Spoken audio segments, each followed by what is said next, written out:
Student 3 presenting computer management. So, this is a brief introduction to computer management. Computer management is a built-in Microsoft Management Console tool, also known as MMC. It provides a centralized location to manage system tools, and it is used for monitoring and maintaining computers. It includes utilities like Event Viewer, Task Scheduler, and Device Manager. So the features of computer management, we have system tools. In the system tools, we have the Task Scheduler, Event Viewer, and Device Manager. Then we also have storage. In the storage, we have the disk management for drives and partitions. Then lastly, we have services and applications. In services and applications, we manage services and performance. So I'm going to talk about the Task Scheduler. A Task Scheduler is a Windows tool for scheduling and automating tasks. It helps run programs or scripts at specific times or events. It reduces manual effort and improves efficiency, and it supports one-time, recurring, or event-triggered tasks.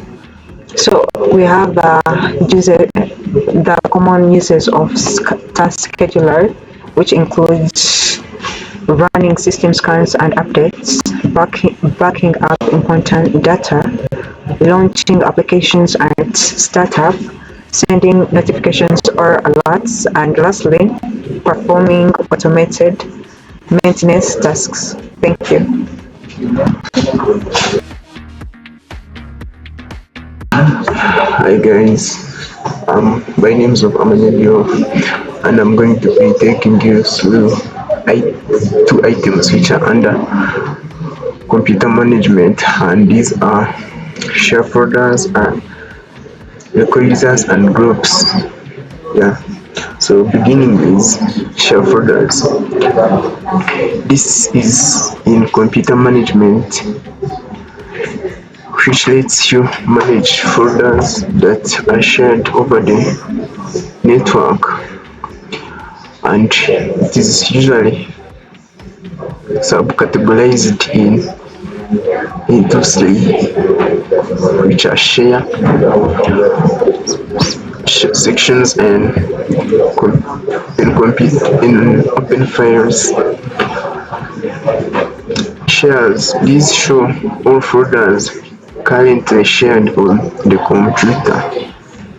So like they preview the list of folders which are currently on the computer.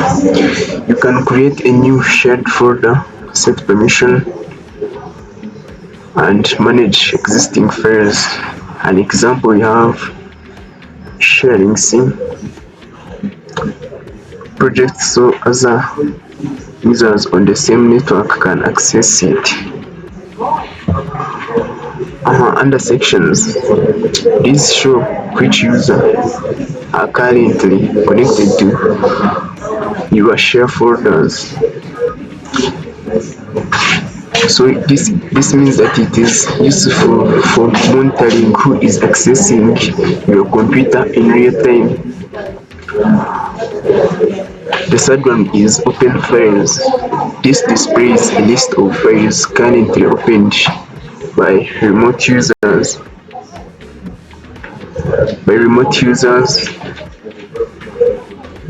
Through shared folders. You can close a file if needed. For example, when a user logs a file and you need access. Then we move to local users and groups. This is used to manage accounts and groups on the local computer, or also known as not Dominion accounts. It has two subcategories, which is users and groups. Users, which is the first one, lists all user accounts on the computer. You can create new users, reset passwords, disable accounts, or change accounts properties. An example, you have adding a new user. For example, the is limited permissions. The second one, under local users and groups, is groups. Groups are collections of users that share the same permissions. Built-in groups include administrators, users, guests, power users, etc. For example, if you add a user to the administrators group, they gain admin rights without changing their individual accounts. I think that is it. Hello everyone, again I'm Ashaba here with Samuel and I'm in group C, I'm student C. I'm glad to be here taking you through your adventure of computer. So today we're going to talk about some tools that are inside what we can call computer management. And those tools that we're going to talk about today is one which is called device manager. The next one is performance. Yes, performance. So device manager is under system tools, which are under device manager, and performance are under system tools, which are under computer management. What is device manager? Device manager is a list showing all hardware devices inside or connected to the computer.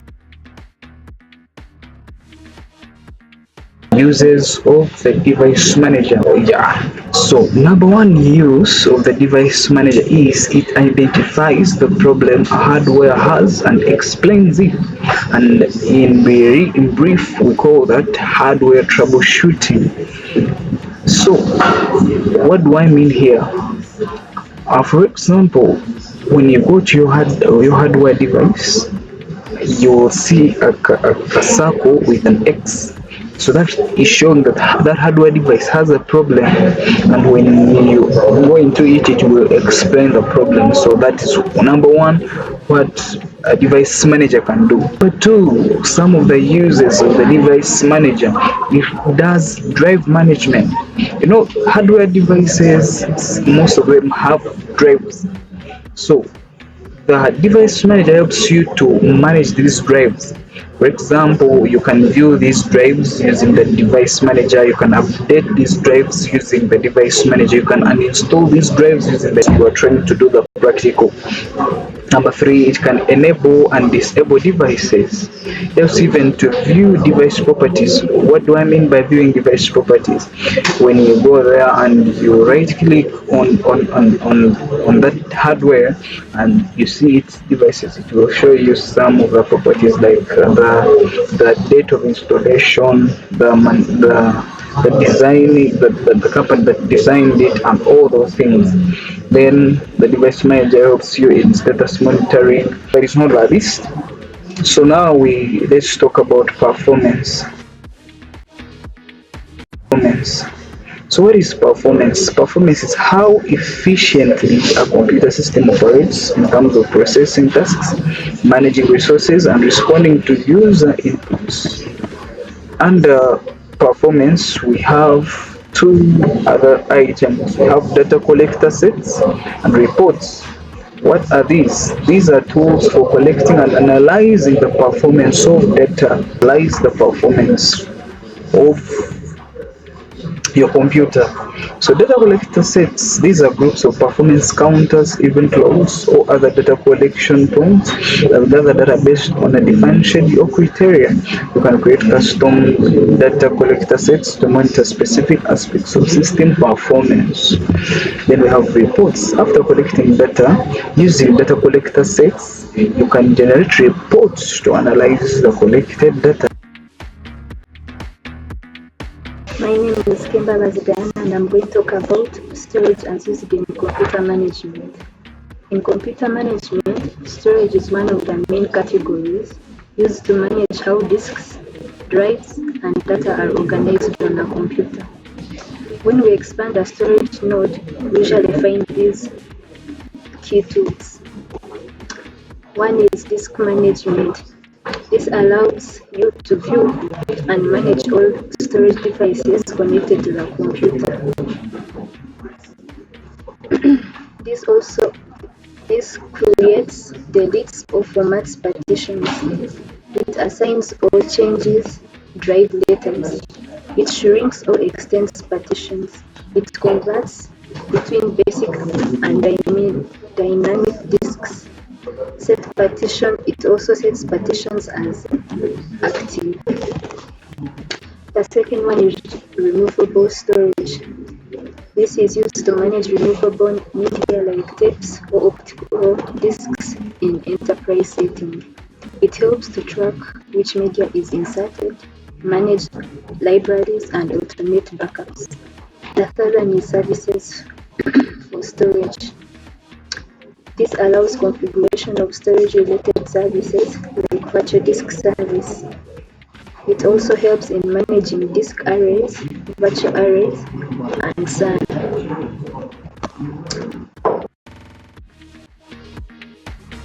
I'm Alinda Faith, Group 3 Student C.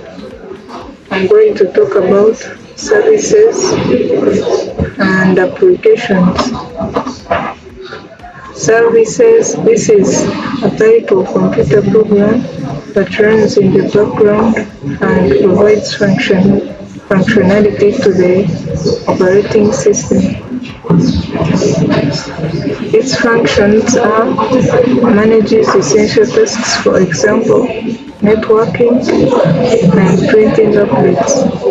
It runs automatically, manually, or when triggered by the system.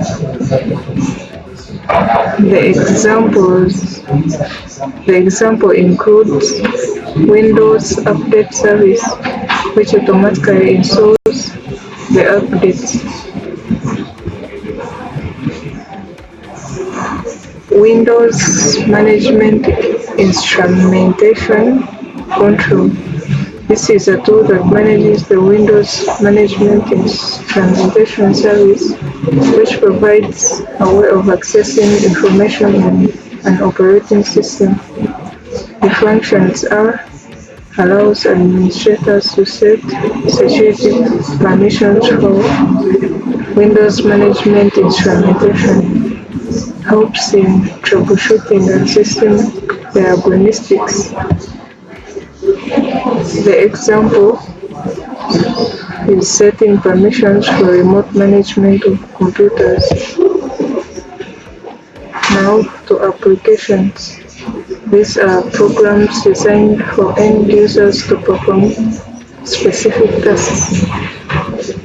The function helps users to finish work such as writing documents, browsing the internet, and managing data. The examples are Microsoft Word, Google Chrome, and Couchdata.